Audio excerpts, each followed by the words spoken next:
Hola, hola, hola, bienvenidos, bienvenidas a una nueva edición de Hablando Claro. Soy Jessica Lockhart, estoy feliz y encantada de teneros aquí en directo desde Suiza. Estamos esperando a ver si nos podemos conectar. Hablando Claro. Hoy vamos a estar abordando el tema del mes. Hoy vamos a estar hablando de un tema que nos parece súper importante y que nos gustaría que todos abordarais con nosotros. Para ello, os invitamos a que os conectéis, perdonad, vamos a ver si podemos poner la cámara un poquito más centrada, os invitamos a que os conectéis con nosotros a través de este sistema de WhatsApp, perdón, de Instagram, y que nos compartáis en los comentarios vuestras opiniones, vuestras preguntas, vuestras dudas, todo aquello que queráis saber. Estamos dando paso ya a nuestra invitada de hoy, Teresa Morales. Tere, que no solamente es una mujer bandera, una inspiración, una mujer con una experiencia bárbara que seguro que nos va a compartir hoy, sino además es una amiga muy querida. Es una mujer que se nos está conectando desde México, Aguascalientes, y en esta conexión Suiza-México de seguro nos va a inspirar, nos va a dar información, nos va a compartir muchas cosas interesantes. Tere, bienvenida, estoy feliz de que estés aquí. ¿Cómo estás? Hola, buenos días, No te buenas escuchamos, noches para... espérate, vamos a ver si ahora te puedo escuchar, adelante. Hola, hola, ¿ya Sí, me ahora escuchan? sí, te escuchamos, cosas del directo. Muy buenos días desde México, buenas noches para ustedes y buenas tardes para si están en otra parte del mundo. Estoy feliz de conectarme contigo y de platicar un poco con la gente que nos va a escuchar. Muchas gracias por la invitación. Es un placer tenerte aquí, Tere, porque no solamente, como digo, eres una gran amiga, sino que yo te he ido siguiendo a lo largo de los años. Voy a compartir con quienes se están conectando ahora en breve un poquito tu currículum, tu historia de vida, ¿no? Porque, bueno, pues tú eres una mujer, como decía, admirable, que ha hecho muchísimas cosas en la vida, que no se ha amedrentado ni se ha cortado con nada, que ha cogido la vida, como se suele decir en España, por los cuernos y se ha enfrentado a ella. Y es maravilloso poder contar con alguien que de seguro va a compartir esa inspiración con quienes nos están escuchando. Así que voy a explicaros brevemente quién es Teresa Morales, Tere para los amigos. Yo la conocí en Polonia hace ya unos poquitos años, cuando coincidimos allí las dos en un periodo de tiempo en el que había muchísimo movimiento internacional y nuestros maridos ambos estaban trabajando en diferentes empresas y bueno, pues coincidimos allí junto con una gran comunidad internacional y pasamos unos años entretenidos, amenos, yo creo que profundos en muchos sentidos y bueno, pues a partir de aquel momento yo le he estado siguiendo toda su carrera profesional. Allí en Polonia no solamente aprendió polaco, ahí es nada, dicen que el segundo idioma más difícil del mundo, sino que estudió en la Universidad de Breslavia y se licenció en Administración y Finanzas. Después, cuando su periodo en Polonia terminó y regresó a México, se certificó como evaluadora independiente para la red Conocer en México. En este momento es encargada del área comercial y dirección académica para programas de formación para el trabajo en CIDEM, en Aguascalientes, que es un centro de capacitación técnica especializado en el desarrollo de productos electrónicos y de innovación tecnológica. O sea, ya veis que es absolutamente empresarial. Pero si fuera poco, además, Teresa es emprendedora. Tiene un emprendimiento de diseño y fabricación de joyería artesanal que se distribuye por todo México y por el sur, si no me equivoco, de Estados Unidos. Es un artista, además de tener una cabeza increíble para las empresas. Y bueno, pues en este momento su función en la empresa es posicionarla a nivel nacional, vinculándola con diferentes sectores como el industrial, el gubernamental o el educativo. Fijaros qué currículum me trae esta señora, fijaros qué experiencia más variada y más amplia. Teresa, la pregunta que vamos a intentar responder es si la competitividad es un motor de empuje válido.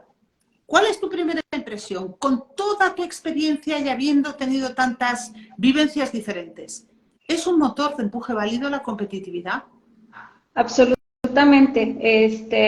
Siempre y cuando la competitividad o la competencia sea una competencia sana, es totalmente válido y está en todos lados.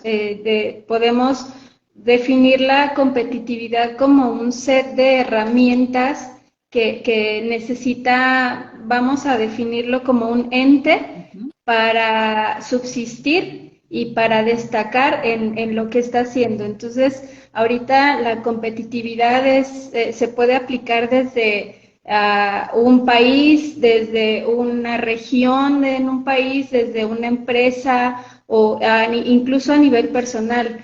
Es totalmente válido como motor de empuje siempre y cuando sea una competencia sana.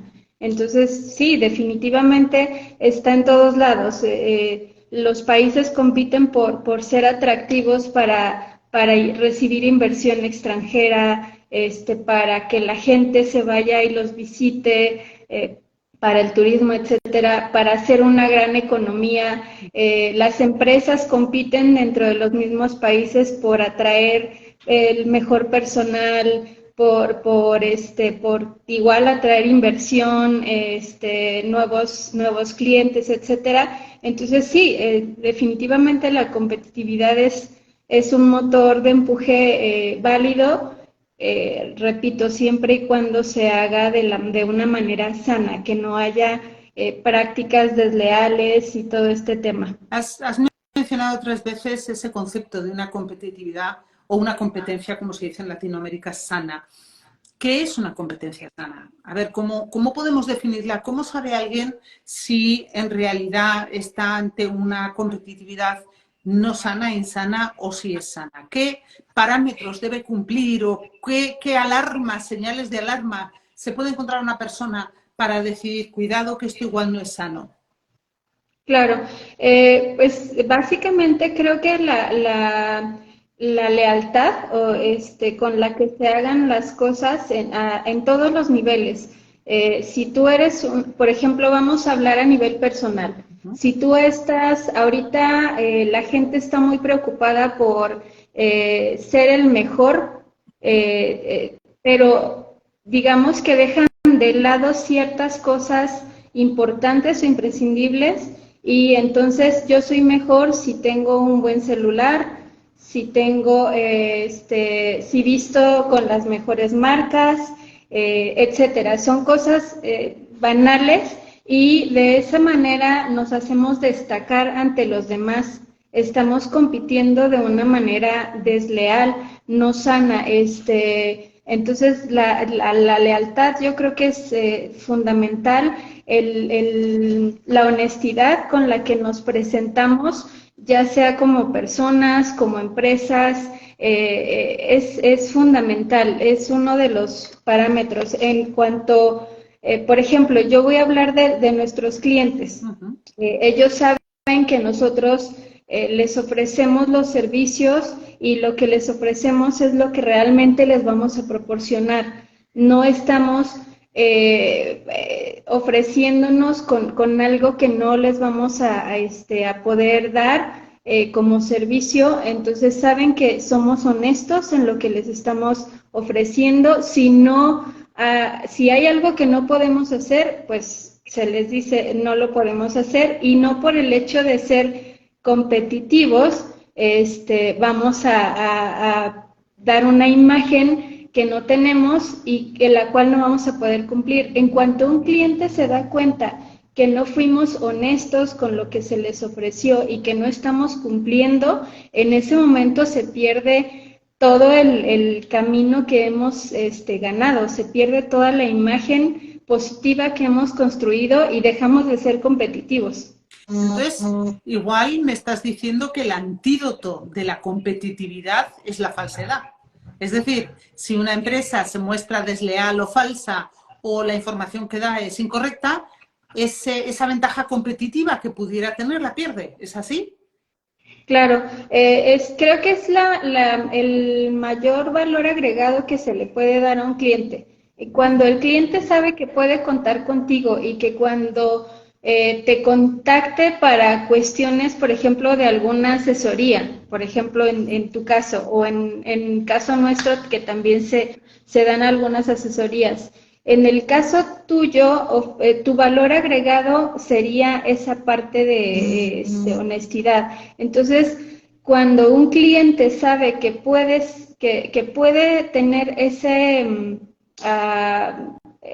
plus contigo, no va a buscar a nadie más. Claro. Va a ser un cliente leal hacia tu marca. Y al final la competitividad tiene que ver con eso, con una construcción de una marca, pero digamos que ese sería como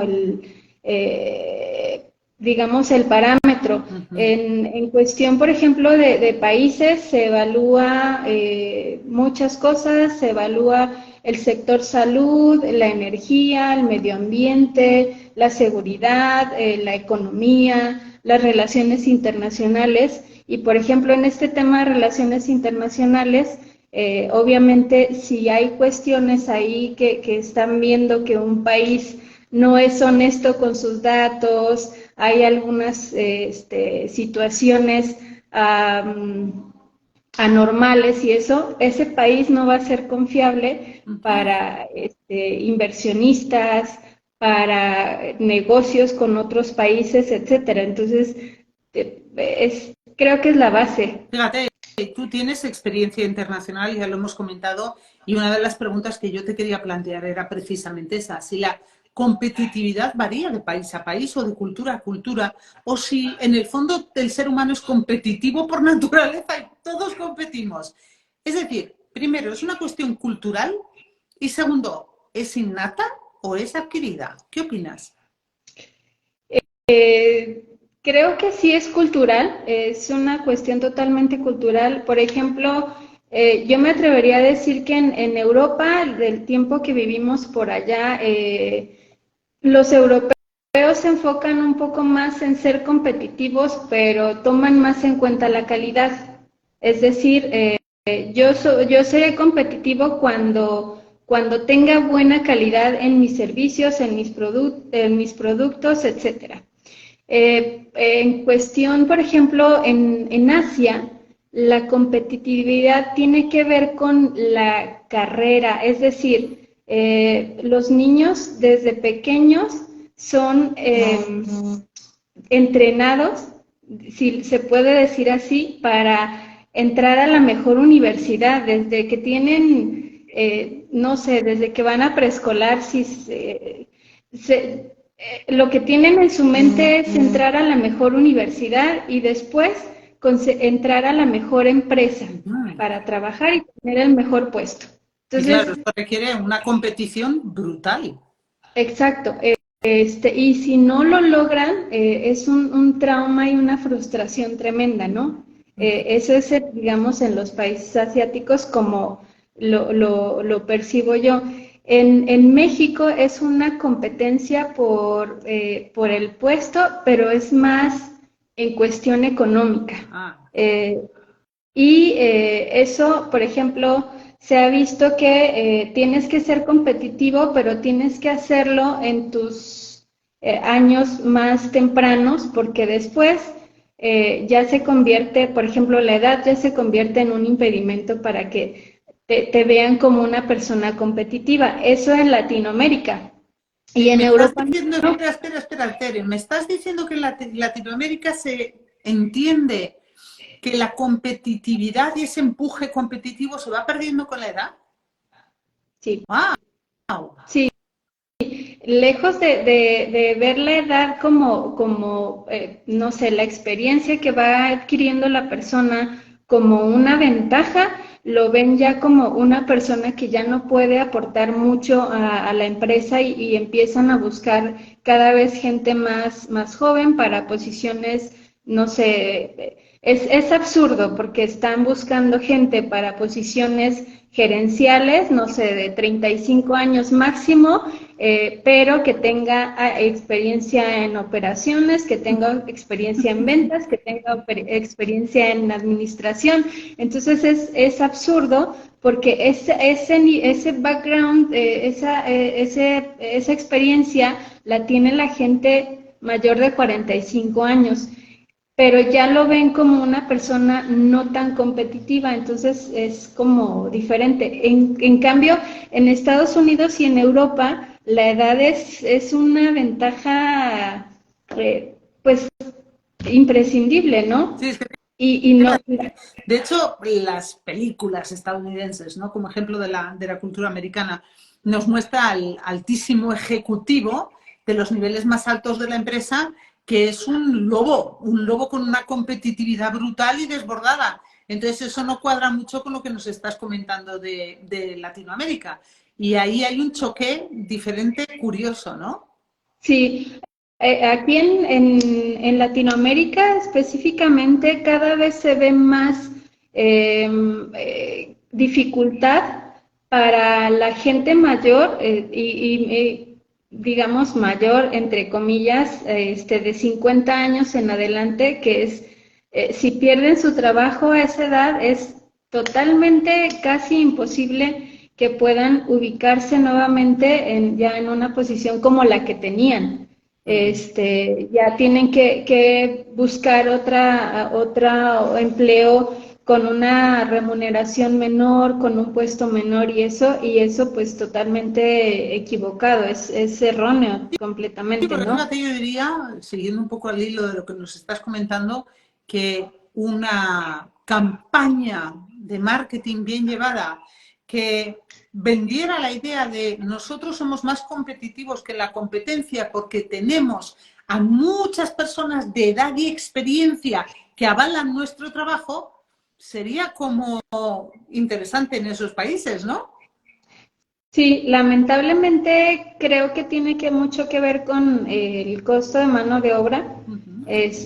No, las empresas y la misma gente no está evaluando o valuando correctamente a su capital humano. Mm. Es básicamente eso, porque podría haber, digamos, esa campaña para reivindicar a las personas con esa experiencia y con ese nivel de competitividad, pero sí digamos, los salarios o el recurso destinado para el capital humano es bajo comparado con otros países y con otras zonas. Entonces, sí puede funcionar, pero igual, no sé, podrían decir, ok, aceptamos que tienes el nivel, pero esto es lo que podemos ofrecer. Entonces, lo que está pasando es que una persona ya con, no sé, con cierta experiencia se va convirtiendo en un recurso caro para las empresas. Entonces, lo que hacen es, bueno, contratamos gente más joven, quizá menos competitiva, con menos habilidades y fortalezas, pero pues se nos va a abaratar un poquito la mano de obra. Fíjate que esa era otra pregunta que tenía preparada para ti, casi me la sirves en bandeja, porque yo te iba a preguntar si basta para las empresas, es suficiente con la motivación económica o hace falta algo más para mantener un alto nivel competitivo. Porque claro, tú me estás diciendo que al final ellos están abaratando la mano de obra y yo no sé si la motivación económica que tienen las personas para trabajar en las empresas y el pago que van a recibir a cambio es suficiente para mantener esa competitividad hoy en día. No, ya no, actualmente ya no es suficiente. De hecho, en México, no sé cómo sea en otras partes del mundo, pero en México hace 5 años se aprobó una reforma laboral donde existe una norma que tienen que cumplir las empresas que se llama factores de riesgo Y el psicosocial. bienestar. Esa los norma, empleados. Ujú. esa norma se aprobó a raíz de todas las situaciones que se van presentando que no son sanas ni para los empleados ni para las empresas y ahí se vio totalmente que aun cuando seas una empresa donde tus salarios son altos o son buenos, no es suficiente para evitar la rotación de personal, por ejemplo. Entonces, la gente cuando tiene un nivel de salario muy bueno, puede ser que hay algunos otros aspectos, por ejemplo, un mal ambiente laboral, hostigamiento, etcétera, que no van a cumplir sus expectativas y no va a ser suficiente para retener a esa persona. Entonces, no solamente es la motivación económica, sino hay un conjunto ofrecimientos que la empresa tiene que proporcionar para crear el mejor ambiente y ser una empresa donde la gente se quiera quedar. ¿Y habéis notado alguna diferencia después de la aprobación de esta norma? ¿Se ve que las empresas están realmente cuidando más a sus empleados y que eso está mejorando la competitividad de las empresas? ¿O crees que todavía es pronto para valorar? Sí se ve, pero hace mucha falta todavía supervisión por parte de la autoridad. Sí ha habido algunos cambios en algunas empresas, pero sobre todo las empresas grandes, que son a las cuales se supervisa o se vigila más, ellos tienen la obligación por ley de obviamente hacer ciertas evaluaciones anuales, y con base en los resultados de las evaluaciones, pues entonces crear un plan de acción para ver si hay algo para mejorar, para crear condiciones favorables para los trabajadores. Y eso sí se ha visto, sobre todo en las empresas grandes, pero todavía, por ejemplo, las medianas y microempresas, todavía hay mucho que trabajar por cuestión supongo que falta de recursos de la autoridad, porque lo que están haciendo es revisar a las empresas grandes y obviamente les falta quien se encargue de las empresas más pequeñas. Sí, fíjate, nosotros en el instituto, en la humanología, siempre explicamos cuando trabajamos con empresas, que curiosamente me ha tocado trabajar este tema en México después de aprobada esa norma, así que un poquito conocía el tema. Siempre explicamos a los ejecutivos y a los empresarios que para poder conseguir que nuestra empresa sea competitiva, tenemos que animar a toda la plantilla a empujar y a impulsar. Porque si la plantilla no está motivada, la plantilla no quiere que la empresa sea competitiva y no está dispuesta a colaborar, impulsar y empujar, va a ser prácticamente imposible ser una empresa competitiva. Hoy en día, ser competitivos requiere de una serie de destrezas, habilidades, fortalezas y conocimientos que no se pueden dar por separado. Eso es lo que enseñamos nosotros a las empresas. Tiene que ser una suma y tiene que haber una sinergia entre cada uno de los departamentos de la empresa, porque si uno de ellos falla, al final la empresa pierde esa capacidad de competir. ¿Estarías de acuerdo con eso? Sí, totalmente. Nosotros hasta hace 3 años, aquí en CIDEM, estábamos muy enfocados solamente a la capacitación técnica y desde hace 3 años para acá se hizo un estudio con empresas importantes y entonces entramos en el tema de la capacitación en habilidades blandas. Nos decían, ok, es que no entendemos por qué tenemos tanta rotación de personal, si nuestros técnicos están muy bien calificados y hacen su trabajo y no tenemos rechazos en producción, nuestro nivel de calidad es muy bueno, etcétera, pero no entendemos qué está pasando, nuestros salarios son buenos, pero no entendemos qué está pasando. Entonces, nos metimos a la parte de, ok, cómo está tu ambiente laboral, cómo está tu liderazgo con los gerentes, cómo está tu compromiso de la gente con la empresa, etcétera, y se dieron cuenta, nos empezamos a dar cuenta que al final un empleado satisfecho es tu mejor embajador y al final tienes que tener una formación integral para entonces tener un mindset mucho más completo. Totalmente de acuerdo, es un conjunto de, como dices, de fortalezas, habilidades, destrezas y se tiene que complementar para que sea pues lo más completo posible. Entonces sí, totalmente. Sí, porque una de las cosas que yo descubrí trabajando con las empresas en México es que esa altísima rotación de empleados es algo casi endémico en el país. Y cuando hablas con los empleados mismos, ellos están poco motivados, ellos no sienten que el sueldo sea algo que merezca su fidelidad para la empresa, porque dicen, en cualquier otra empresa me van a dar más o menos lo mismo. Muchos de ellos vivían muy al día y era un trabajo que les permitía vivir, pero no les aportaba nada más.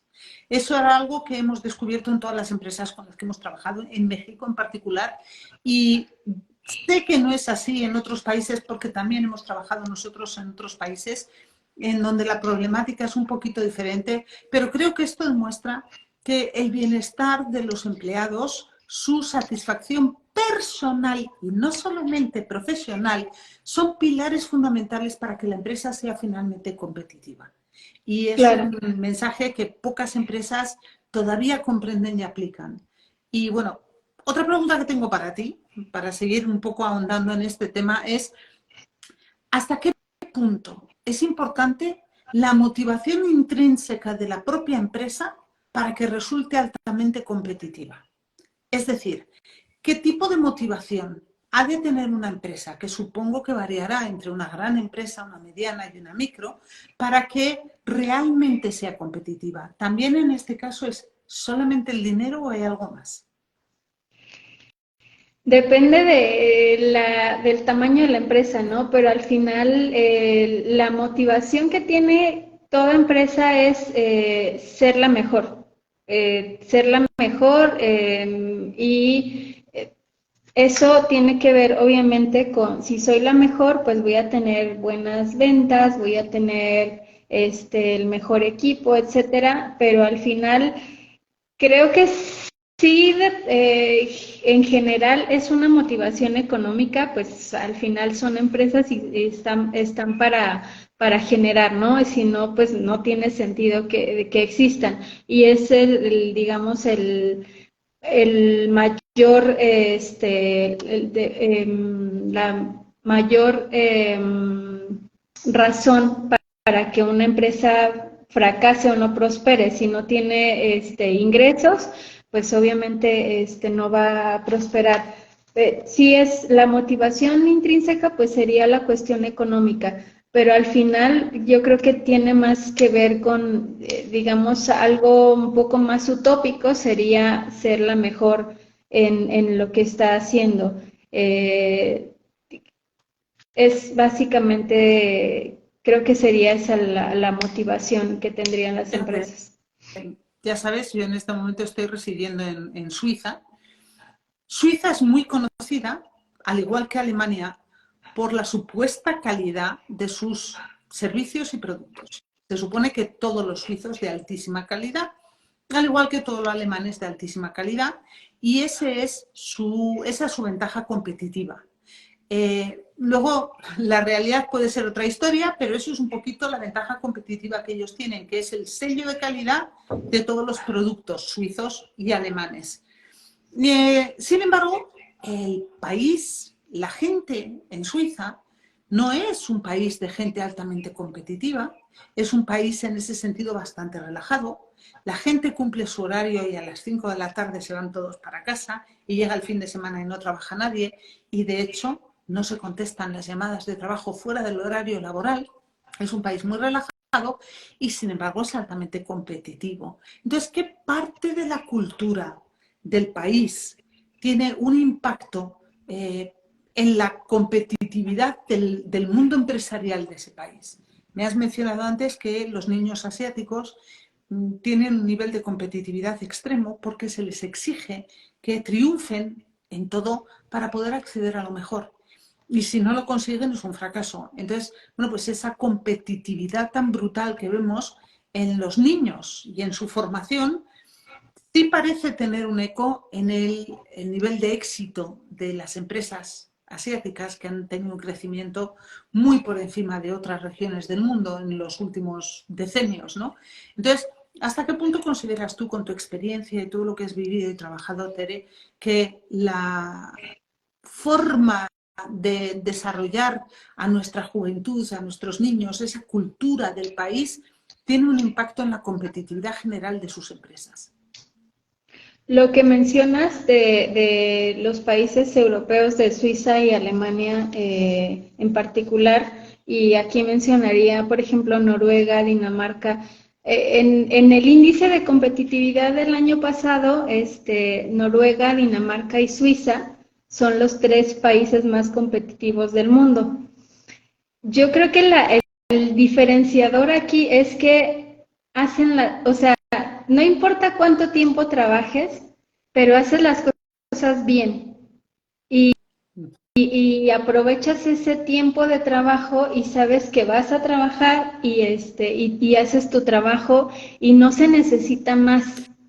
Aquí Ahí estoy exacto. de acuerdo, porque una de las cosas que yo creo que puede demostrar un poquito esa teoría es que sí es cierto que, por ejemplo, el suizo se enorgullece de que el producto suizo sea el mejor.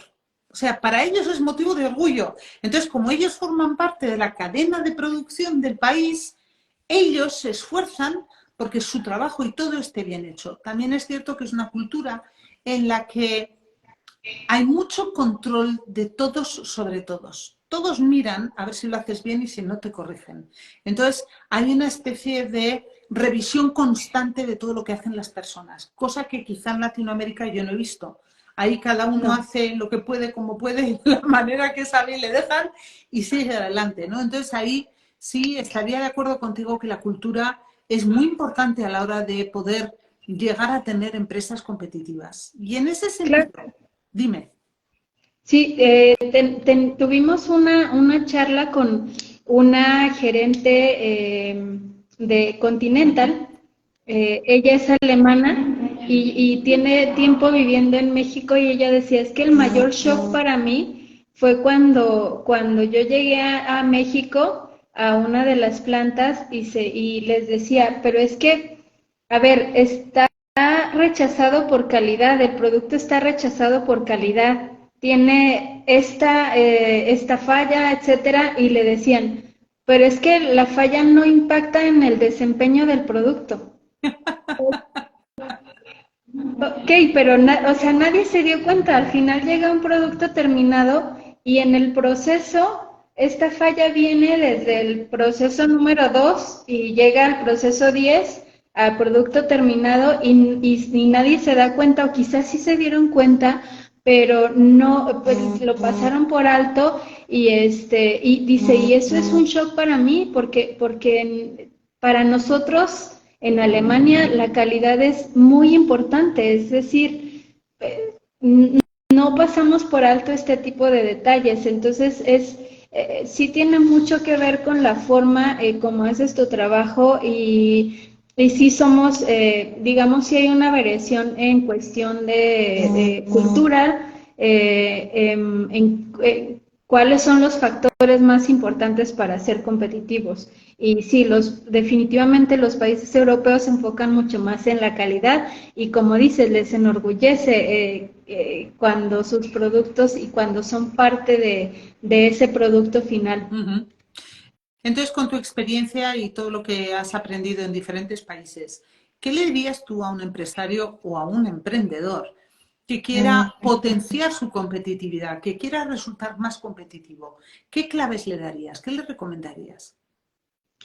Pues obviamente tienes que hacer un estudio de la competencia, ver cuáles son las fortalezas, porque también tienes que ser, digamos, tienes que ser justo, tienes que ser transparente, hacer un estudio de mercado lo más transparente posible y ver cuáles son las fortalezas de tu competencia y ver, con base en eso, evaluarte tú primero como empresa competidora y buscar un diferenciador sí o sí. Al final, si tú te presentas como uno más y no tienes algo que te destaque, pues vas a ser parte de la terna, pero no va a ser definitorio porque no vas a tener un valor agregado, no le vas a presentar a tu cliente un valor agregado.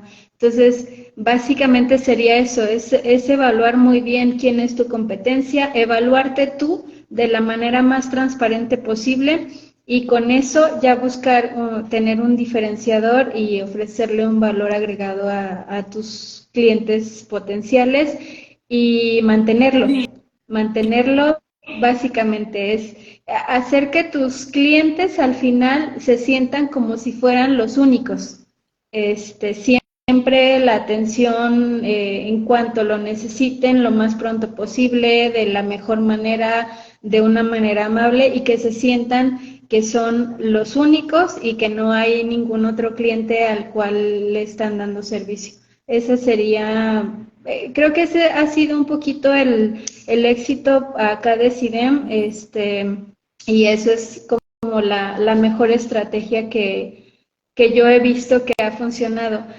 Obviamente, creo que eso sí no habría tanta diferencia entre países, porque al final, si tú das un buen servicio y sabes cuál es tu valor agregado, eso va a ser más que suficiente para que tu empresa tenga éxito.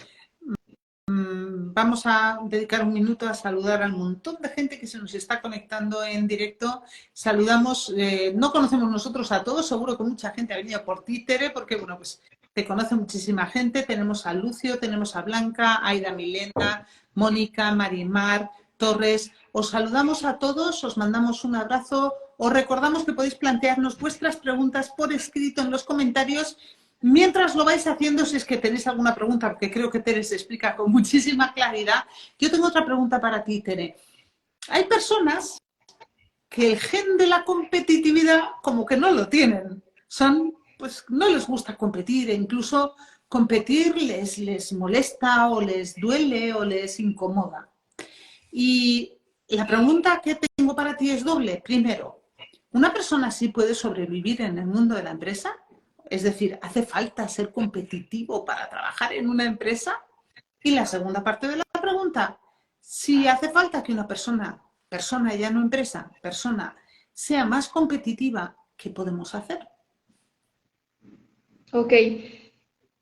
No es totalmente imprescindible ser competitivo, es decir, hay gente que solo, como decíamos, llega, hace su trabajo, cumple su horario, siempre y cuando lo haga bien, no hace falta ser competitivo. Si aparte de no ser competitivo, no haces bien tu trabajo, entonces ese sí sería ya un problema, pero al final depende de cada posición, hay posiciones en las cuales sí se requiere ser competitivo, es decir, yo, por ejemplo, en mi caso, como gerente comercial, no podría no ser competitivo porque entonces, pues no tiene caso que siga aquí, o sea, al final me conformo con los clientes que lleguen por sí solos y no busco estrategias de cambio, ni para atraer clientes, ni para posicionar la marca, etcétera. Entonces, hay posiciones donde sí se requiere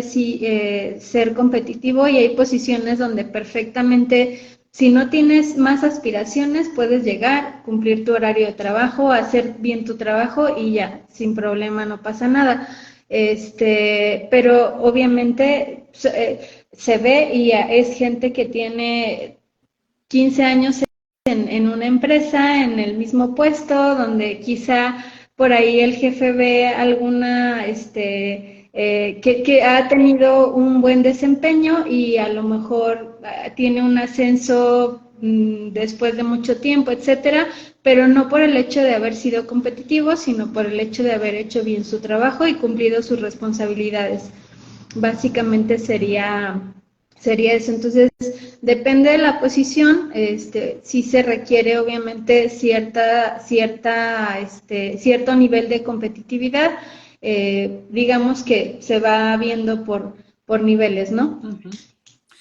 Bueno, pues muchísimas gracias, Tere. Me ha encantado charlar contigo, aunque fuera de un tema así un poquito empresarial, ¿no? Y no tanto de nuestra vida en común, pero me encanta poder compartir contigo estos ratos. Sé que va a haber muchas personas que van a estar viendo después esta entrevista en nuestro canal de YouTube, porque lo subimos después de esto al canal de YouTube. E invito a todo el mundo a que nos manden sus preguntas. Si nos van llegando, te las haremos llegar. Seguro que va a suscitar muchos pensamientos en muchas personas que van a plantearse, bueno, pues si son competitivas, si no lo son, qué pueden hacer para mejorar la competitividad de su empresa o de sus compañeros, de sus empleados. ¿Hay algún último mensaje que te gustaría compartir con las personas o con las empresas antes de que cerremos la entrevista? Pues no, nada más que al final, la mayoría de la gente que nos va a ver supongo que es gente por acá de Latinoamérica, solamente hacer las cosas bien, hacer las cosas lo mejor posible, dar siempre lo mejor y buscar esa mejora siempre, ya sea a nivel personal, primero a nivel personal, si no estás mejorando cada día a nivel personal, difícilmente vas a poder hacer lo mismo en tu puesto de trabajo para que la empresa mejore. Entonces, primero, pues, tratar de mejorar con cualquier cosa, con autoaprendizaje, con investigaciones, con cualquier tipo de herramienta, para mejorar primero a nivel personal y después ya eso se va a reflejar en la cuestión laboral, lo cual pues va a ser positivo para las empresas, etcétera, pero básicamente sería ese el mensaje final. Muchísimas gracias. Encaja perfecto con lo que decimos siempre en la humanología. Conócete y compréndete y después actúa, después toma las riendas. Entonces, si tú eres una persona empleada en una empresa y quieres seguir pues un poquito apoyando la competitividad de la empresa, que es la que te va a estar dando de comer en el futuro, conócete, compréndete, descubre dónde no das la talla, dónde eres fantástico, aprovecha tus fortalezas, mejora tus debilidades y si eres el empresario o eres el jefe, intenta conocer y comprender a cada uno de tus subordinados y haz lo mismo. No puedes ayudar a la gente que está bajo tu mando a crecer si no los conoces, si no los comprendes primero. Así que dedícales un poquito de tiempo, dedícales un esfuerzo, porque eso te va a ayudar a que cada uno de ellos resulte más competitivo y a que al final la empresa sea más competitiva. Tere, Totalmente. me encanta, estamos en la misma onda. Ha sido un placer charlar contigo. Seguro que contaremos contigo para más entrevistas y más programas porque, bueno, pues tu experiencia y tu conocimiento aportan mucho y sirven de gran inspiración y de gran aprendizaje para todo el mundo. Te mandamos un abrazo lleno de cariño hasta allá, hasta México, un apapacho de esos así maravillosos. Y esperamos que tengas un día maravilloso y que nos veamos muy pronto de nuevo aquí en el Instituto Internacional de Humanología. Gracias. Muchas gracias. Un abrazo también para ti. Y a todos los que os habéis acercado hasta aquí hoy, muchísimas gracias. Ya sabéis que seguimos con nuestras entrevistas en Hablando Claro. No tenéis más que seguirlas en nuestro canal de YouTube, @humanología. Hasta pronto y un abrazo. ¡Chao! Bye. Chao.